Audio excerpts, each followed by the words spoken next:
Hey hello guys. என்னதான் தப்பு செஞ்சாலும் நம்ம நல்லா தான் இருக்கோம் அப்படின்னு என்றைக்குமே சுயநலமாக யோசிச்சிடாதீங்க. லைஃபே ஒரு ரிவெஞ்ச் தாங்க. நீங்கள் மற்றவங்களுக்கு கொடுக்குற மரியாதையும் சரி, தானமும் சரி, துரோகமும் சரி, கண்டிப்பாக அதுவாக ஒரு நாள் உங்களை தேடி வந்து நீங்கள் செஞ்சதை விட சிறப்பாகவே செஞ்சுட்டு போகுங்க. மனுஷங்கள் மறந்தாலும் மன்னிச்சாலும் நம்ம செஞ்ச தவறுகள் கண்டிப்பாக ஒரு நாள் பனிஷ்மெண்ட் தரும். அதுதாங்க விதி.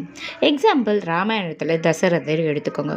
ஒரு நாள் அவர் வேட்டைக்கு போகும்போது ஒரு மிருகத்து மேலே அம்பு எய்தார். அது தவறுதலாக ஒரு பையன் மேலே பட்டு அவன் உயிரை விட்டுட்டான்.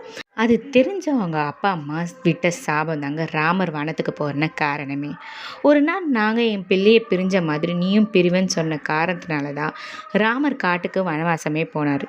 தசரதர் எவ்வளோதான் நல்லவராக இருந்தாலும், அவர் பண்ண தப்புக்கு மன்னிப்பு கேட்டாலும், அவள் தெரியாமல் பண்ண அந்த தப்புக்கு விதி அப்படின்றது தண்டனை கொடுத்துருச்சு. ஸோ நம்ம தெரிஞ்சுக்க வேண்டிய விஷயம் என்னென்னா, நம்ம என்ன செய்கிறோமோ அதுதான் நமக்கு வந்து சேரும். இதை நம்ம ஞாபகம் வச்சுக்கினா போதுங்க. நான் சொன்னதை கொஞ்சம் யோசிச்சு பாருங்கள். நான் அதோட கிளம்பிட்டு கிளம்புறேன். பாய், see you and take care.